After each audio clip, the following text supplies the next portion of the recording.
"Sir, the damage to the vehicle is precisely as I reported." The voice of the man in the crisp security uniform was cold professional and echoed slightly in the vast, concrete vault. He pointed a gloved finger, not at the scratch on the priceless cherry-red automobile, but at the young woman cowering in the corner, clutching a baby to her chest. And the vagrant who caused it is right there. The woman shook her head, a silent, desperate plea in her wide, terrified eyes. Another guard stepped forward, his movements mechanical, his face impassive. The soft, metallic click of handcuffs being unlatched was the only sound, a sharp, final punctuation in the heavy silence. The woman flinched, pulling her child impossibly closer, her body trembling. But before the guard could take another step, a third voice cut through the tension. It wasn't loud, it was quiet, controlled, and carried a weight that made the air itself seem to grow still. "That's enough." The guards froze. The security chief turned, his smug expression faltering as a tall figure emerged from the shadows. The man's face was unreadable, but his eyes were like chips of ice. He walked slowly, deliberately, until he stood between the guards and the woman, a silent, unmovable wall. He looked at his security chief. "This woman," he said, his voice dangerously low, "is not who you think she is." He paused, letting the words hang in the air. "And you have just made the final mistake of your career. If you believe no one should be judged by their appearance like this video, and subscribe to our channel for the full story." The sky over New York wept with a fury that rattled the very bones of the city. Rain fell not in drops, but in solid, wind-driven sheets, turning the streets into dark, rushing rivers. Lightning tore across the bruised purple clouds, and for a split second, the Sterling Tower was illuminated, a needle of glass and steel piercing the heart of the storm.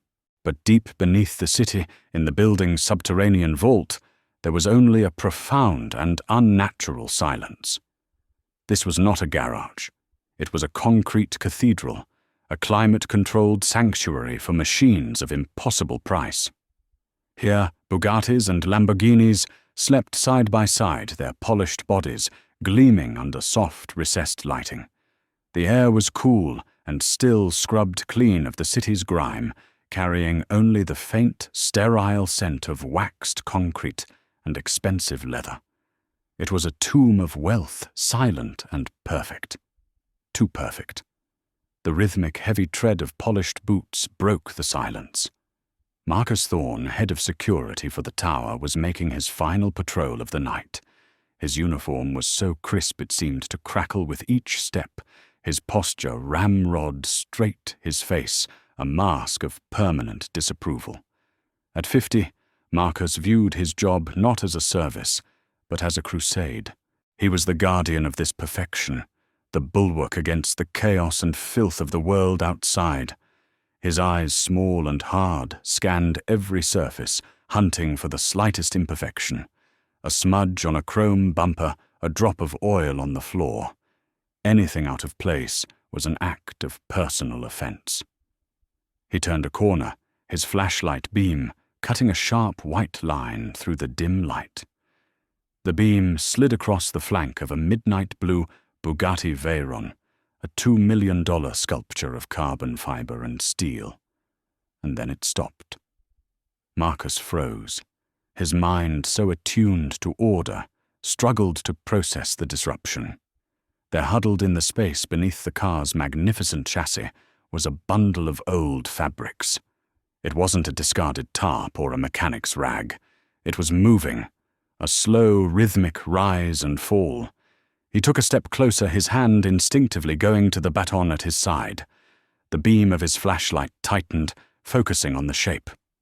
It was a person, a woman curled into a fetal position, her back pressed against the massive rear tire.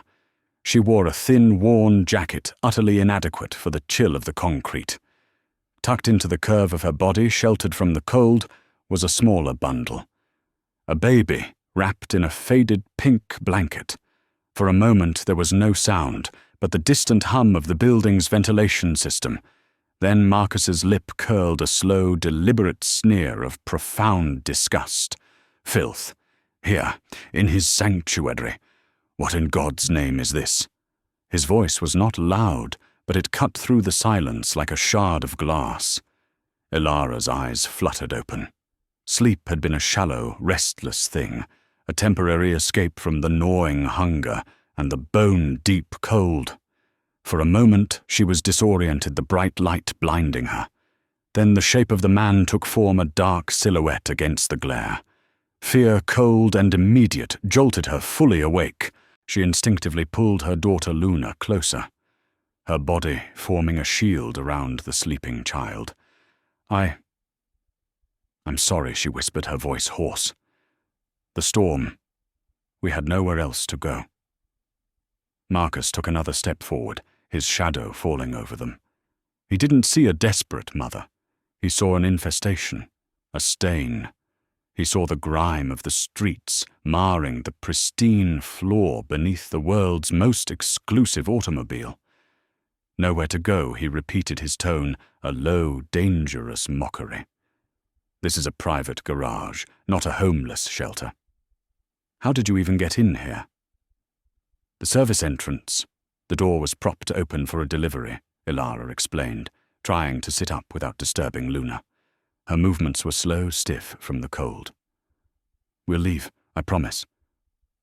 Just let the rain slow down a little. You'll leave now. It was not a request. It was a verdict.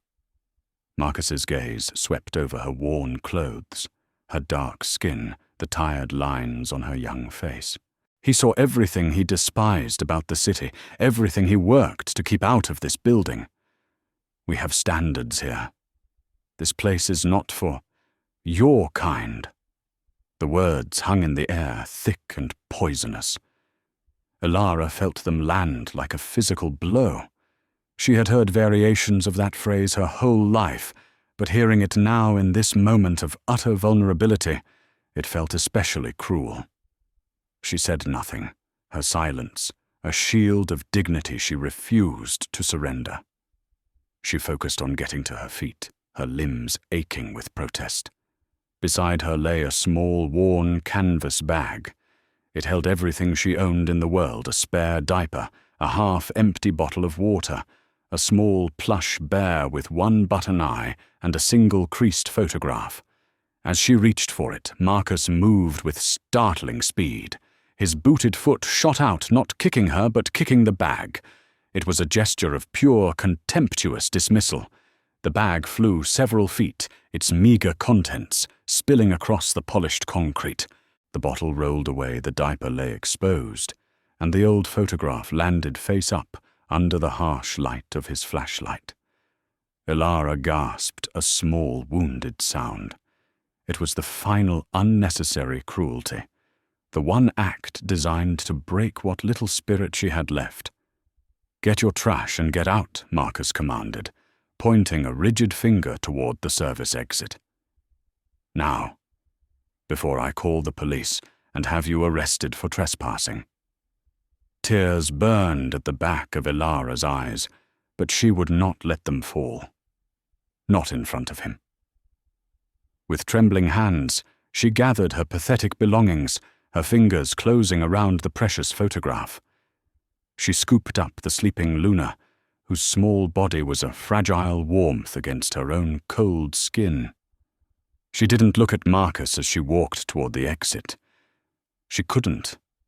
The weight of his hatred was a physical presence pressing down on her.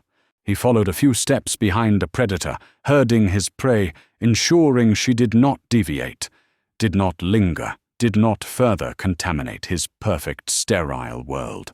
He swiped his keycard and the heavy steel door to the service corridor hissed open, revealing a wall of driving rain and the mournful howl of the wind. The storm had only grown stronger, a wild, untamed thing. "Go on," Marcus said, his voice laced with a final, triumphant satisfaction. Ilara hesitated for a single second, At the threshold, the warmth of the garage at her back, the violent chaos of the storm before her. She clutched Luna tighter. Then she took a step out into the deluge. The cold hit her like a punch, stealing her breath. The rain instantly soaked her thin jacket, plastering her hair to her scalp. Behind her, the steel door slammed shut. The sound was deafening, absolute. A final metallic clang of rejection. She was outside, alone, in the heart of a merciless storm, with nothing but a sleeping child in her arms and the ghost of a photograph in her pocket. The city, with all its light and wealth, had never felt so dark. A single moment can break a lifetime. High above the storm, in the sterile quiet of his penthouse, Alexander Sterling could not find peace. The rain that lashed against the panoramic windows was a distant, soundless film. Here on the 87th floor, the city's fury was reduced to a silent, glittering spectacle. His apartment was a testament to minimalist wealth, vast open spaces, furniture that looked more like art than something a person might sit on, and technology so seamlessly integrated it was invisible. Yet the space felt less like a home and more like a mausoleum, a monument to a life of hollow victory. He paced the length of the living area, the soft soles of his expensive slippers making no sound on the polished Italian marble.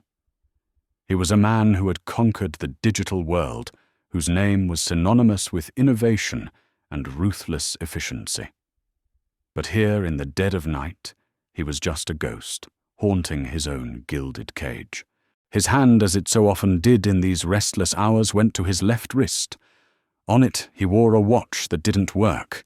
It was not a new flashy timepiece that screamed of his fortune. It was a vintage chronograph, its leather strap worn soft with age, its steel case bearing the faint scratches of a life once lived.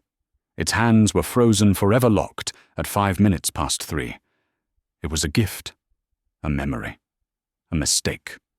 He would run his thumb over the cool, dead glass, a subconscious ritual of penance. The watch was a piece of his past he could never take off, and a reminder of a debt he could never repay. His pacing led him to his desk, a slab of dark, unadorned wood. On it sat a single silver frame. Inside was a photograph of two young men, barely out of their teens, grinning at the camera.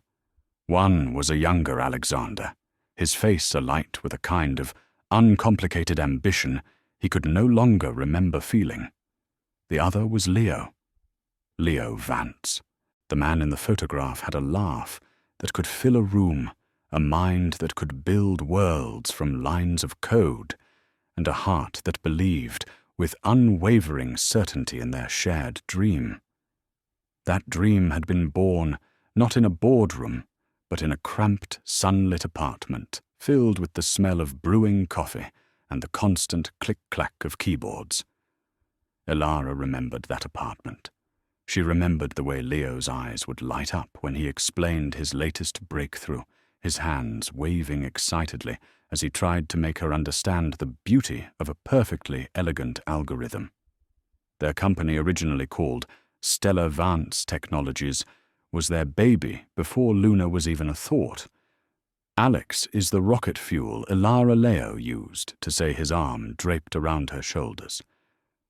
But I'm the navigation system.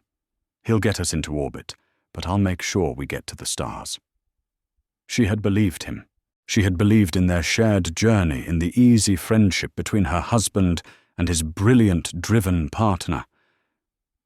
Alexander was at their small wedding. He was the first person they called when they found out she was pregnant. He was family, until he wasn't. The day the dream died, it hadn't been loud or dramatic. It had been quiet. Leo had come home from a board meeting, his face ashen. He sat on the edge of their bed for a long time, just staring at the floor. The light had gone out of his eyes. He pushed me out, Elara. He had whispered, his voice sounding hollow, defeated. Alex, He chose the investors. He chose the money. It was a legal coup, clean and devastating. Leo, the heart and mind of the company, was forced out with a settlement that was insulting, bound by non-compete clauses that made it impossible for him to work in the industry he helped build. The betrayal was absolute, not just of their business, but of their brotherhood. Leo never recovered. It wasn't the loss of money that broke him. It was the loss of his life's work, the severing of a bond he thought was unbreakable. He stopped coding. He stopped laughing. He would sit for hours staring into space, a shadow of the vibrant man she had married. 6 months later, his heart already broken, simply gave out. A massive coronary, the doctors said. He was 29 years old. The world collapsed on Ilara. With Leo gone, the creditors circled. The small apartment was lost. The settlement money, already drained by legal fees, evaporated. She was left with nothing but her unborn child and a single creased photograph of Leo and the man who had destroyed him. The same photograph that had just been kicked across a concrete floor by a man in a security uniform. Back in his penthouse, Alexander stared at his own copy of the same photo. He closed his eyes, the memory of Leo's broken voice on the phone that last time, still as sharp as it was 5 years ago. "You broke your promise, Alex. You broke everything." With a heavy sigh, he walked over to a secure wall panel and pressed his thumb against it. A screen glowed to life, displaying a single encrypted file. He opened it. The file was a private investigation report he had commissioned years ago, updated monthly. The title read, "Project Legacy. Search for Ilara and Leo Vance." He scrolled through pages of dead ends, failed leads, and mounting expenses. He had tried to find them after Leo's death, to give Ilara the shares of the company that were morally hers to try and atone in the only way he knew how, with money. But she had vanished, disappearing into the city's vast anonymous heart, leaving no trace. The latest report, dated last week, was the same as all the others.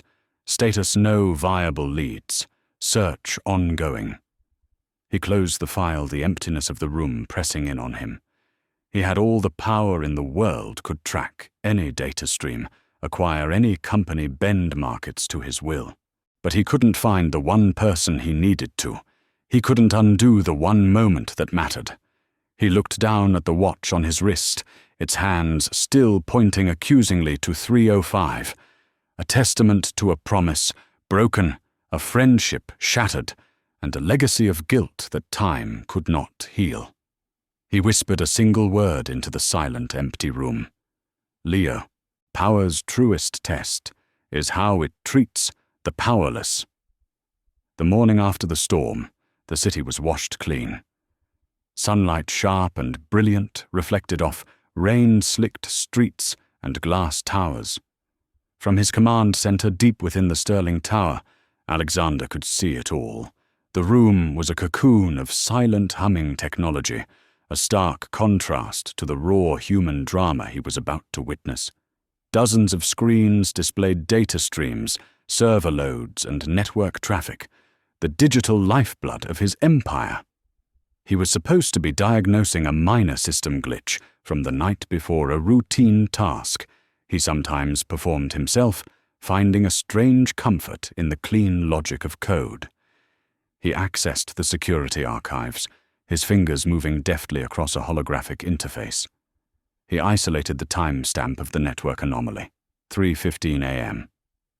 As he scrubbed through the footage from the sub-level garage, his eyes were on the data logs, not the images, but a flicker of movement on screen 4B, the camera covering the exotic car quadrant, caught his attention. He paused the data stream and maximized the video feed. The image was crystal clear, captured in high-definition infrared. He saw Marcus Thorne, his face a mask of cold fury. He saw the woman, small and frail, being dragged from beneath the Bugatti. He saw her stumble, her quiet dignity, a stark rebuke to Marcus's overt aggression. He saw the kick, the small, worn bag arcing through the air. He saw its contents spill, a flash of white diaper, the dark shape of a bottle, and a small, pale square. A photograph. Alexander leaned closer, his hand frozen over the controls. He watched as the woman, without a word, gathered her few belongings. He watched as Marcus loomed over her, his posture radiating a smug, proprietary authority. He watched as the heavy steel door slammed shut, leaving her on the other side in the storm. He rewound the footage. He watched it again, then a third time. Something cold and heavy settled in his gut.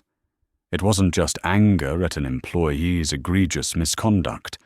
It was something deeper, more personal. He saw in Marcus's casual cruelty a reflection of a different kind of violence. The clean corporate violence he himself had committed years ago. A betrayal executed not with a boot, but with a pen on a legal document. He had pushed Leo out into a storm of his own, and Leo had never come back. He didn't know this woman. He couldn't see her face clearly in the grainy night vision footage. But in her weary resilience, in the way she protected her child against an overwhelming force, he saw a ghost of the person he should have protected. The injustice of it was a physical ache in his chest. He swiped his hand, and the main screen transformed into a secure communication link. He dialed Marcus Thorne's direct extension. He waited, his expression unreadable, his jaw tight. Down in his small, windowless office in the building's security hub, Marcus was enjoying his morning coffee. He felt a deep sense of satisfaction. He had purged the unclean. He had restored order. The memory of the woman's frightened eyes as he'd slammed the door was a pleasant warmth, a confirmation of his power, his importance. When his private line buzzed, he answered with brisk efficiency. Thorne. Its sterling Alexander's voice came through the speaker, devoid of warmth, as flat and cold as the marble in his penthouse. Marcus immediately sat up straighter. Mr. Sterling. Good morning, sir. To what do I owe the pleasure? There was a pause on the other end, a silence so heavy it felt like a judgment. I'm reviewing last night's security logs, sub-level 4. Marcus's heart gave a slight, nervous flutter. Yes, sir. We had a minor trespassing incident, a vagrant. I handled the situation personally and removed her from the premises. Everything is secure. He was proud of his report, proud of his decisive action. Another silence. Then Alexander spoke again, his voice unchanged. I see. The woman with the child. Yes, sir. Exactly. Filth. Can you imagine the audacity? Here is my order, Thorne Alexander said, cutting him off. If that woman returns, you are to leave her be. You will not approach her. You will not speak to her. You will not remove her. You will instruct your staff to do the same. She is to be left completely alone. Am I understood? The words hit Marcus with the force of a physical slap. He couldn't have been more stunned if Alexander had told him to burn $1 million. He blinked, trying to process the command. It made no sense. It was an inversion of everything he stood for. Sir, I don't understand, he stammered. She's a security risk, a liability. She doesn't belong here. Your job is not to understand. Thorne Alexander's voice was now laced with an edge of steel. Your job is to follow my orders. Is that clear? A hot wave of humiliation and rage washed over Marcus. To be reprimanded. For doing his job, for protecting the sanctity of the Sterling Tower. And for what? For some street trash that had crawled in from the gutter. He felt his authority, the very foundation of his identity, crumbling beneath him. It was a betrayal. His boss, the great Alexander Sterling, was choosing to side with the filth against him. His throat felt tight, but he managed to force out the required words. Yes, sir. Crystal clear. The line went dead. Marcus stared at the phone, his face a deep, mottled red. The coffee in his hand had gone cold. He slammed the receiver down, the plastic cracking under the force. His mind raced, replaying the conversation, the cold, dismissive tone of his employer. All of this because of her. She was no longer just a vagrant. She was the source of his humiliation. She was a symbol of the chaos he fought to contain, now inexplicably protected by the very power he served. A slow, poisonous resentment began to bloom in his chest, hot and bitter. He turned to his bank of monitors, his eyes scanning the empty space under the Bugatti. He didn't know who she was. He didn't care. But he knew one thing with absolute certainty. This was not over. The cruelest traps are baited with the victim's own innocence. For 2 days, Ilara and Luna lived in the shadows of the city. They moved from one temporary shelter to another, a deserted bus stop, the alcove of a closed library, the deep awning of a theater after midnight. Each location offered a fleeting illusion of safety before the reality of their exposure forced them to move on. The money Alexander had given her, which she still didn't understand, was a paradox. It was enough to buy food and diapers, but without an address, a phone, or an identity that felt safe to use, it couldn't buy her a room. It couldn't buy her peace. By the 3rd night, the cold had seeped back into her bones, and Luna had developed a small, rattling cough that tore at Ilara's heart with every sound. The memory of the dry, still air in the garage, a place of profound humiliation, returned to her as a memory of sanctuary. It was the only place she knew of that was safe from the wind and the rain. With a sense of weary resignation, she made her way back to the Sterling Tower. She slipped through the service entrance like a wraith, her heart pounding with every step. She did not go back to the spot beneath the Bugatti. Instead, she found a more secluded corner behind a row of concrete pillars where a vintage fire-engine-red Lamborghini Miura was parked. It was an older car, less ostentatious than the others, and the shadows around it were deeper. She settled herself and Luna there, hidden from the main thoroughfares of the garage, praying to remain invisible. But she was not invisible. High above, in his command center, Marcus Thorne watched her return on screen 7A. A slow, triumphant smile spread across his face. He hadn't been surprised. He had been waiting. For 2 days, Alexander Sterling's order had echoed in his mind, a constant, galling reminder of his own impotence. Let her be. The words were an insult, a flagrant disregard for protocol, for security, for the natural order of things. He could not directly disobey his employer, but he knew there were other ways to win a war.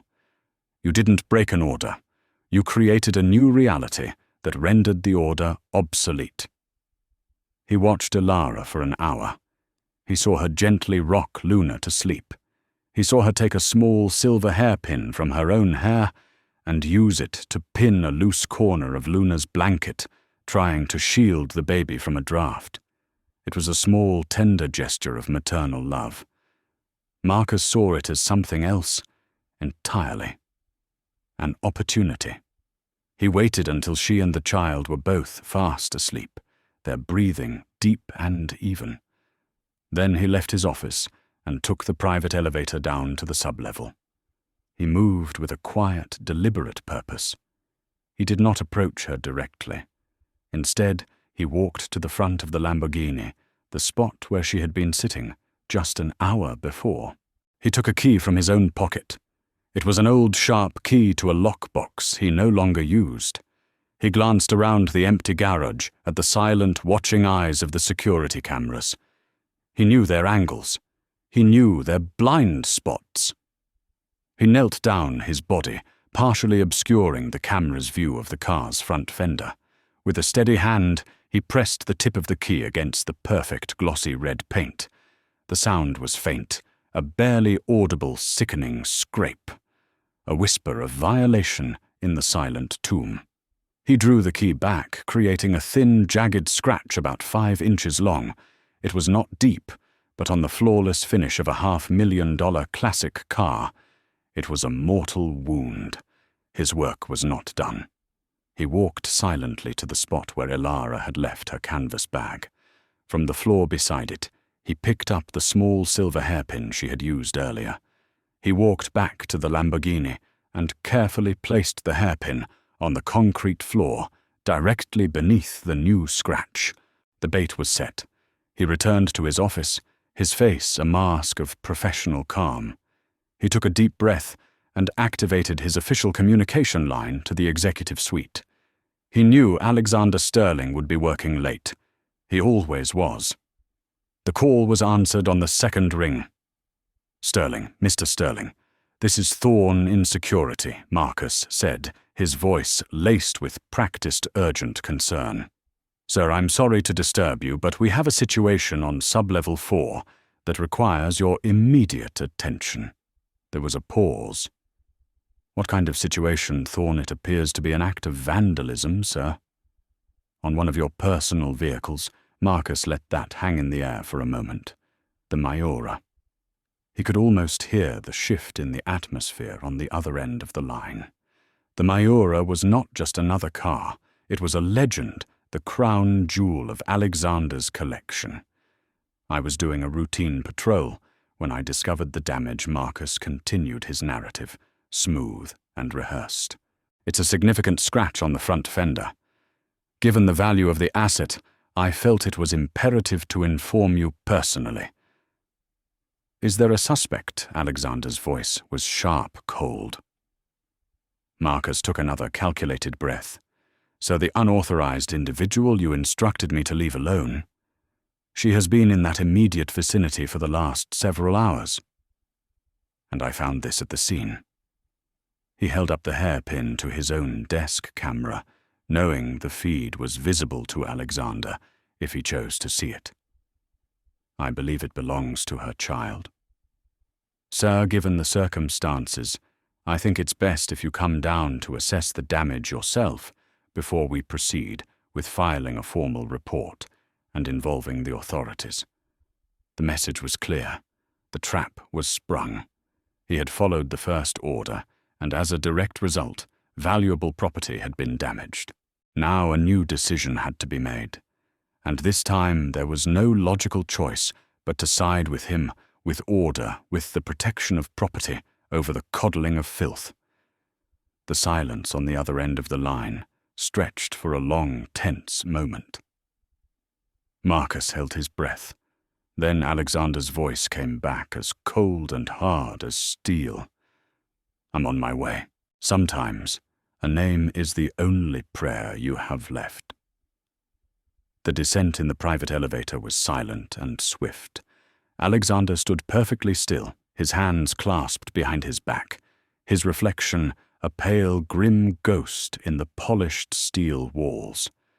The quiet hum of the machinery was the only sound, a stark contrast to the storm of cold fury building inside him.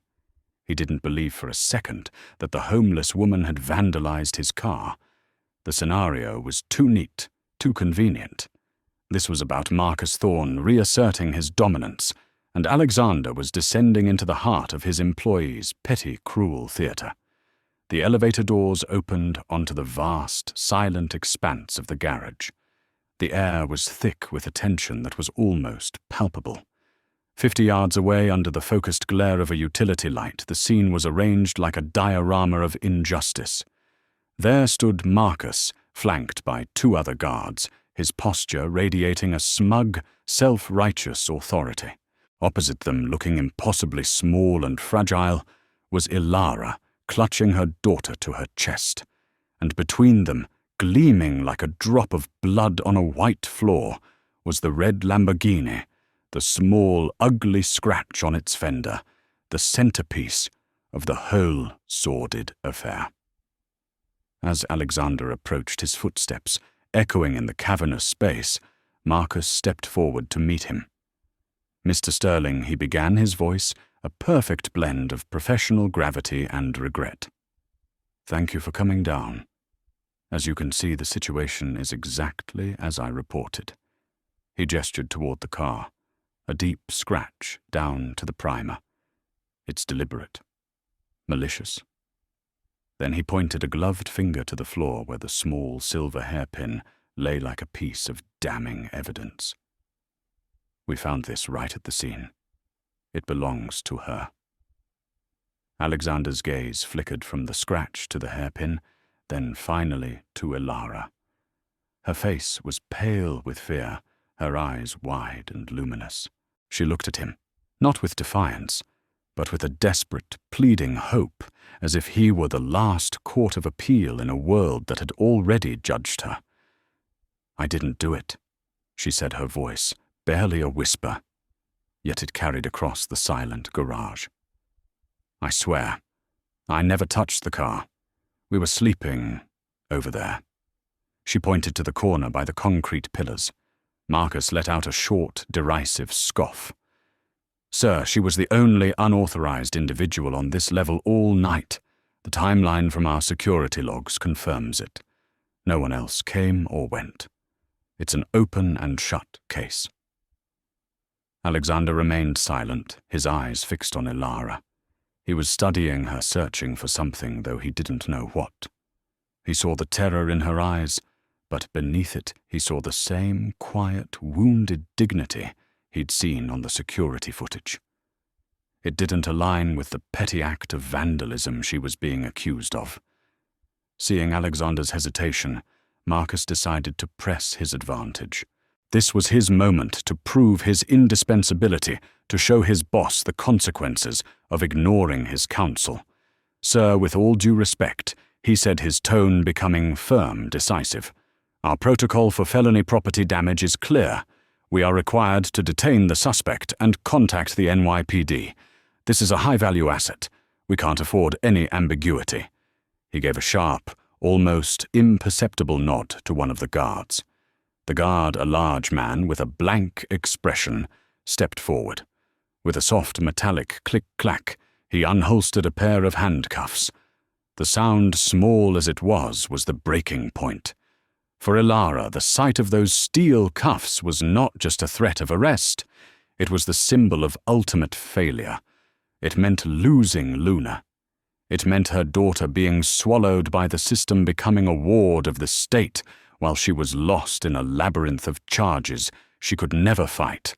Everything she had endured, the loss, the hunger, the cold, the humiliation, was for nothing if she could not protect her child. Her composure, the fragile shield she had held up for so long, finally shattered. A choked sob escaped her lips. Her knees buckled slightly, and she shrank back against the pillar, pulling Luna so tightly to her chest that the baby let out a small, startled cry. It was all too much. The weight of her grief, her fear, her powerlessness crashed down on her in a single overwhelming wave.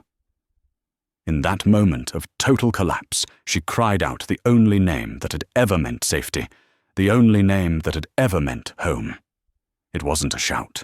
It was a broken, guttural prayer, torn from the deepest part of her soul. "Leo. Oh God, Leo. What am I going to do?" The name echoed in the vast, concrete space.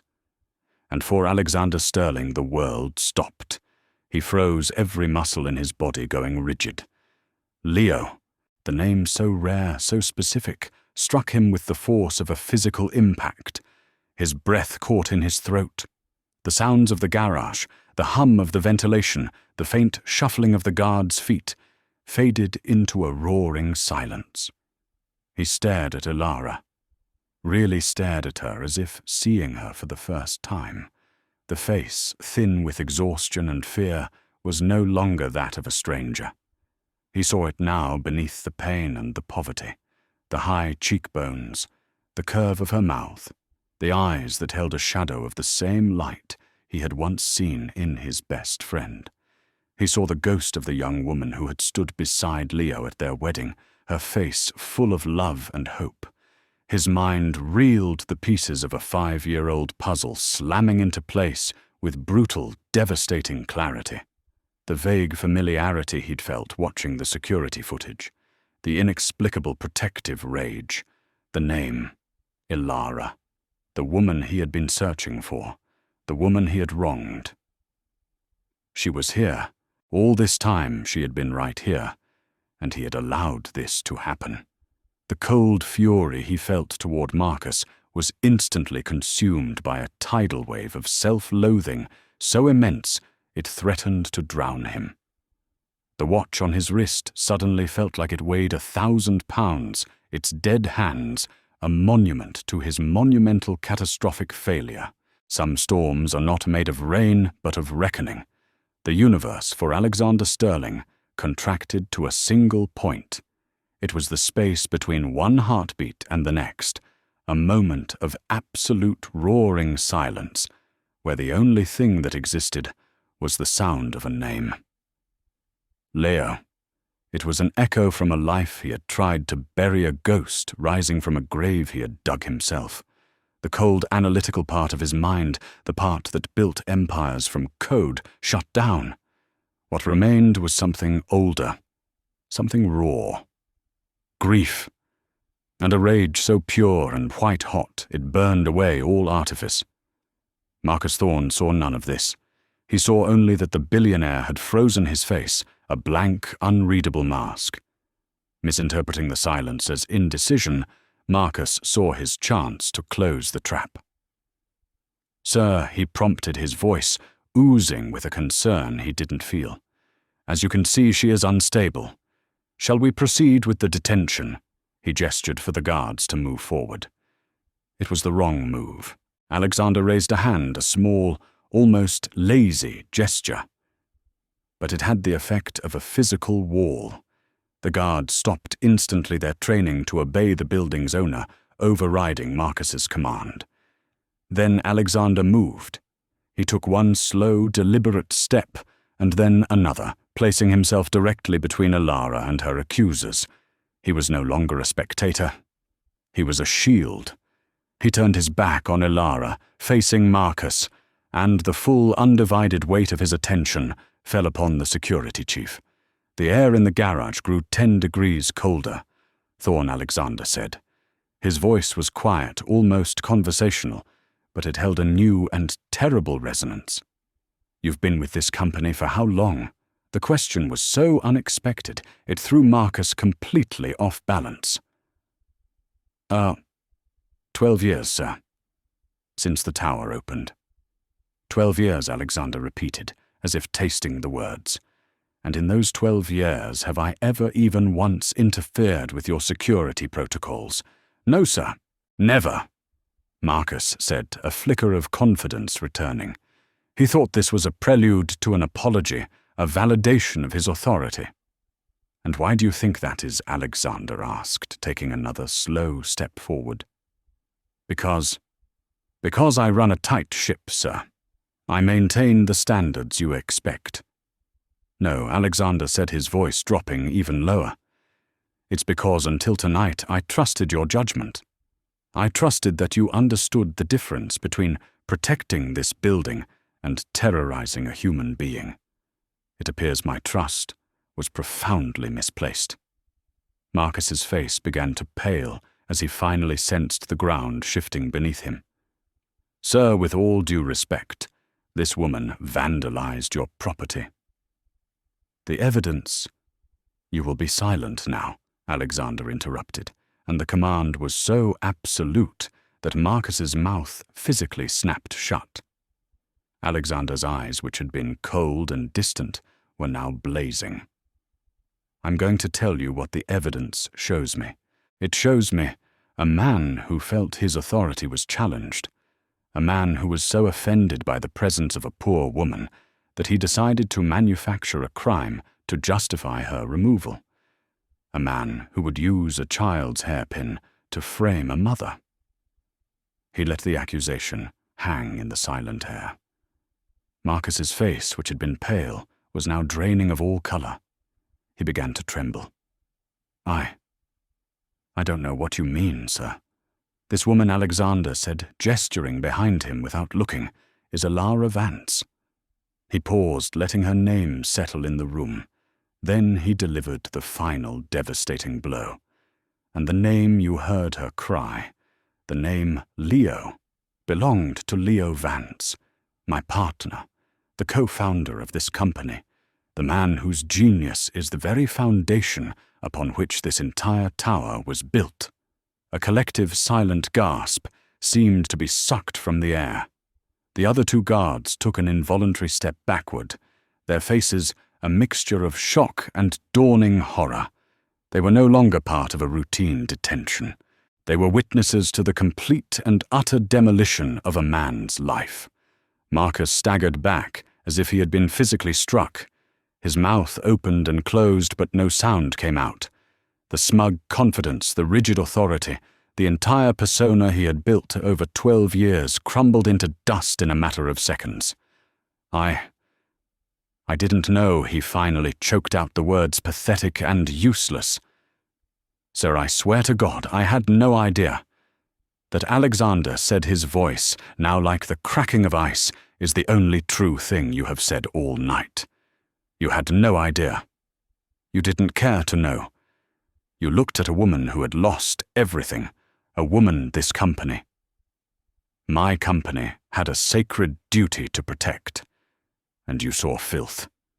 You saw a target for your own pathetic need for power. He turned to the other guards. Put the handcuffs away. They complied instantly, fumbling as they holstered the steel cuffs. Alexander turned his gaze back to Marcus Thorne, who now looked like a broken, empty shell. Your employment at Sterling Tower and any of its affiliates is terminated. Effective immediately. The words were delivered like a judge's sentence. Cold, final, and without appeal. You will be escorted to your office. You will collect your personal effects. You have 10 minutes. After that, you will be escorted off this property, and you will never set foot in it again. He wasn't finished. And be assured, Thorne, our legal department will be reviewing the security footage of your actions tonight and of your actions last night. If they find grounds for criminal charges for assault battery and filing a false report, they have my full authorization to pursue them to the furthest extent of the law. Marcus finally broke. A strangled sob escaped his throat, and he sagged against the wall, his face buried in his hands. The small king had been toppled from his throne, and the fall was a terrible, absolute thing to behold. Alexander turned away from the wreckage of the man, his attention now focused entirely on the reason for all of this. He looked at Elara, who was still huddled by the pillar, watching the scene unfold with wide, disbelieving eyes. The immediate threat was gone, but the chasm between them, a chasm of grief, of guilt, of 5 years of silence, was now horrifyingly present.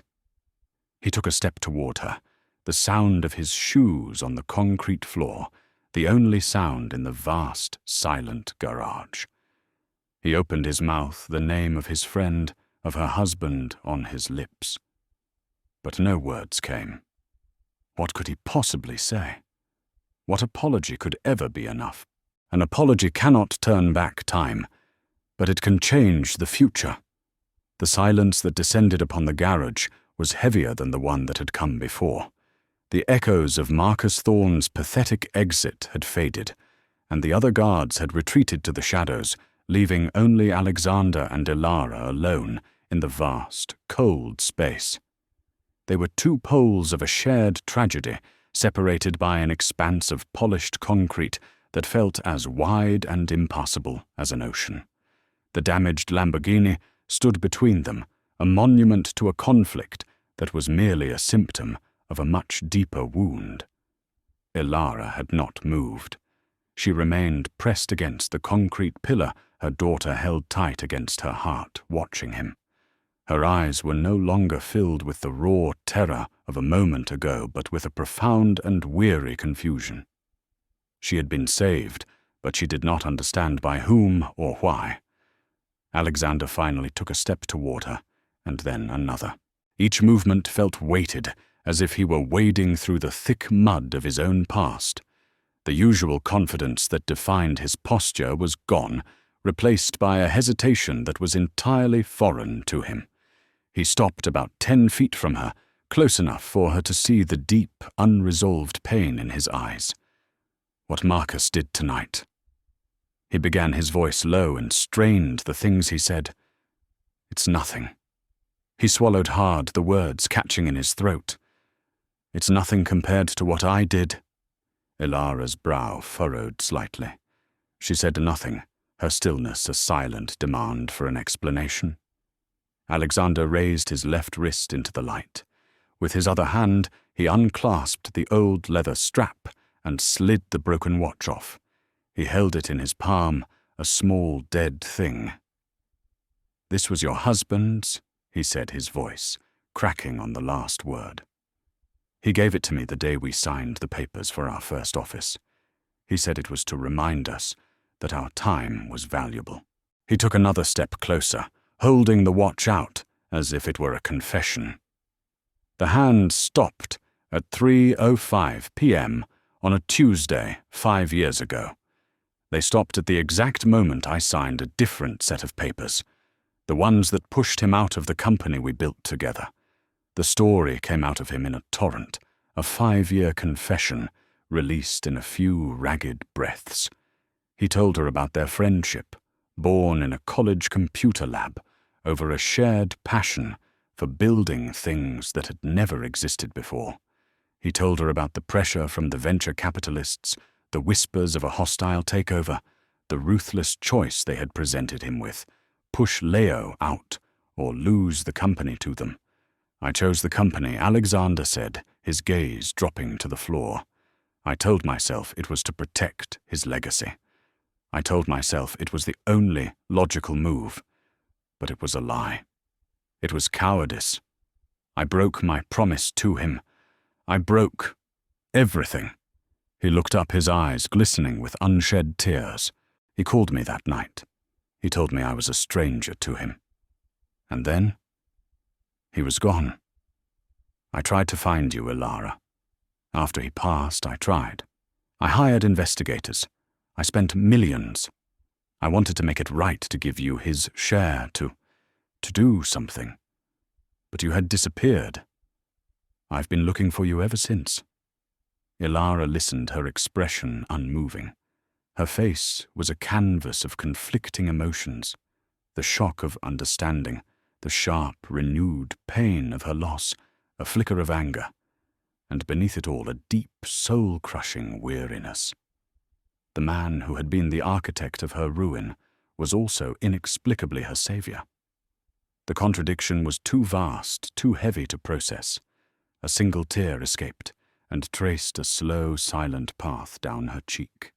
The silence stretched between them again, this time filled with the weight of a shared, unbearable truth. Alexander, desperate to fill the void, to fix something, to do anything other than stand in the wreckage of his own making, retreated into the one language he understood: logistics. "You can't stay here," he said abruptly, his voice shifting to a practical, almost businesslike tone. "It isn't safe. My penthouse is upstairs. There's a guest wing. It's secure. You and your daughter will be warm there." He led her to the private elevator, the ride up passing in a tense, unspoken haze. The doors opened into his apartment, and the sheer scale of the place seemed to suck the air from Ilara's lungs. It was beautiful, but it was cold, a vast expanse of marble and glass that felt more like a modern art museum than a home. He showed her to a guest suite that was larger than any apartment she had ever lived in.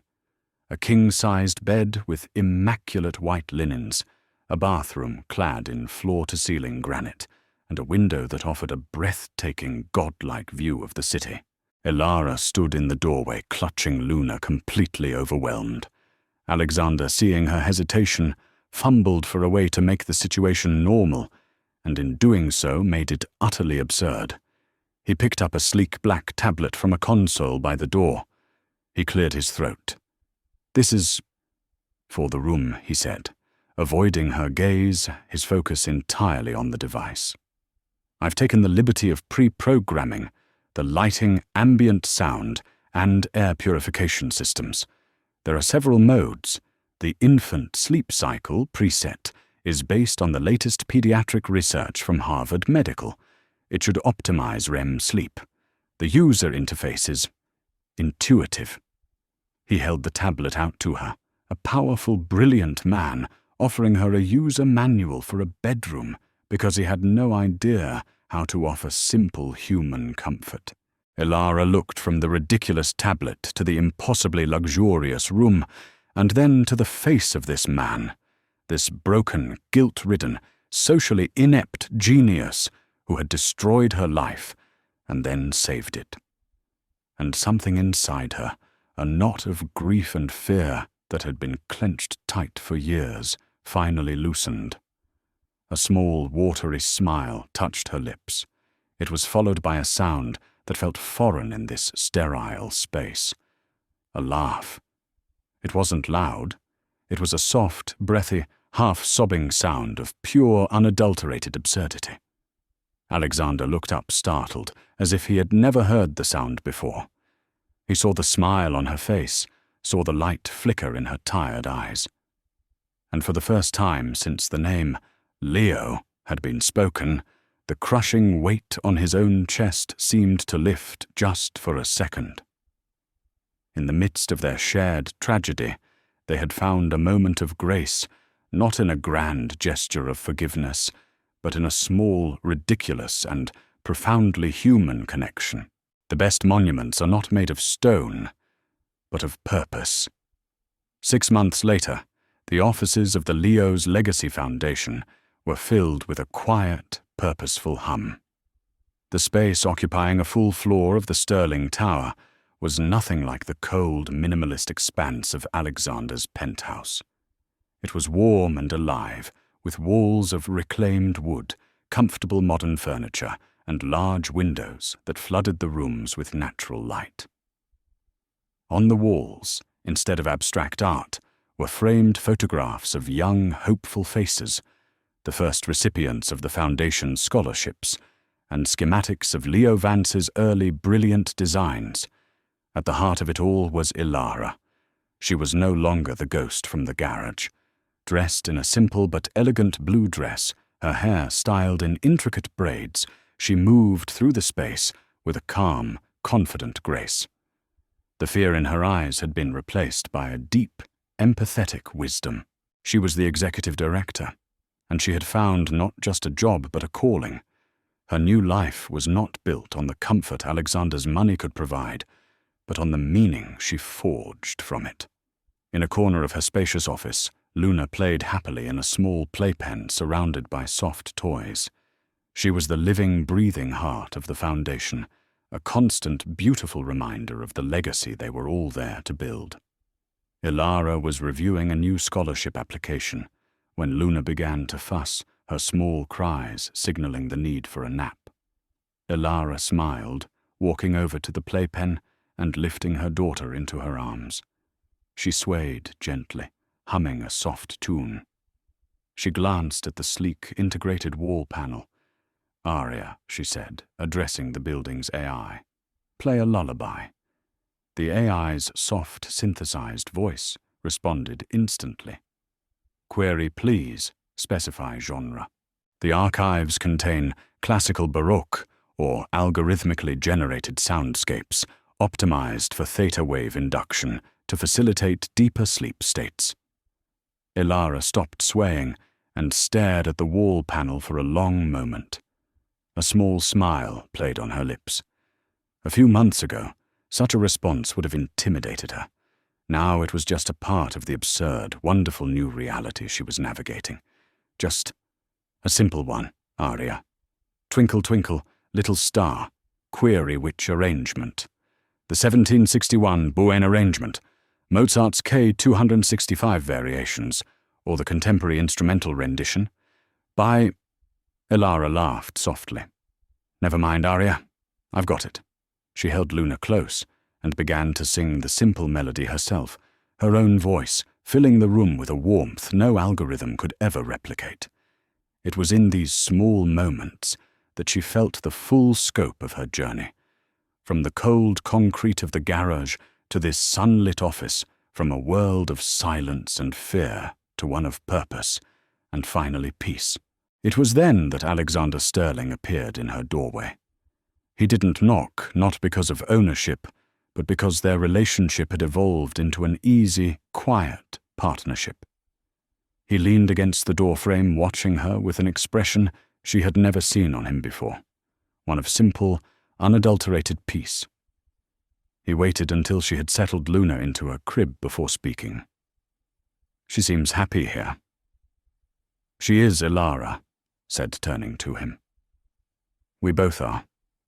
They stood in a comfortable silence for a moment, the kind of silence that exists only between people who have weathered a profound storm together. "The board approved the funding for the summer coding camp," Alexander said, finally stepping into the room. "Your proposal was compelling. You convinced them in 20 minutes. It took my marketing team 6 weeks to make a less effective pitch." "Maybe that's because I believe in it," Ilara replied simply.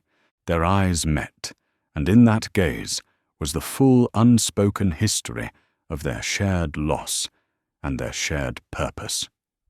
There was no longer the awkwardness of the first few weeks, or the heavy weight of his guilt and her grief. There was just a deep mutual respect.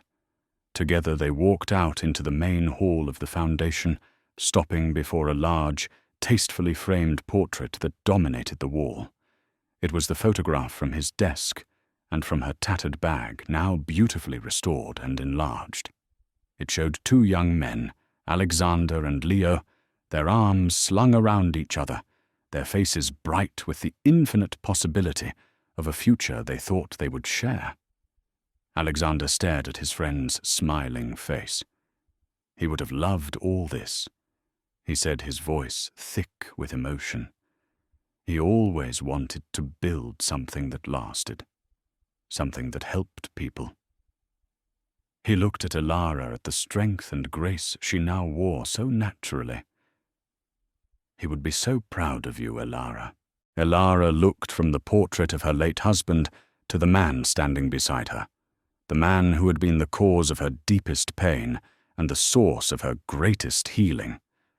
A soft, genuine smile touched her lips. "No, Alex," she said, her voice full of a quiet, hard-won certainty. "He'd be proud of us. We spend our lives building monuments to ourselves. Some are towers of glass and steel that scrape the sky, testaments to power and ambition. But perhaps the most enduring monuments are the ones built quietly from the rubble of our greatest mistakes. They are not forged from success, but from the difficult, necessary work of atonement." Alexander and Ilara's journey reminds us that our past is never truly gone. It waits for us in the silence, in the face of a stranger, in the ticking of a broken watch. What defines us is not whether we fall, but whether we have the courage to face the people we hurt and help them rebuild, even when forgiveness isn't guaranteed. What do you believe is the true measure of a person's legacy? Is it found in the empire they build, or in the single broken life they strive to make whole again? We would be honored to read your thoughts in the comments below. If this story about second chances and the quiet strength it takes to heal resonated with you, please show your support by liking this video. And to ensure you don't miss our next journey into the heart of what makes us human, we hope you'll subscribe. Thank you for being here with us. We'll see you in the next story.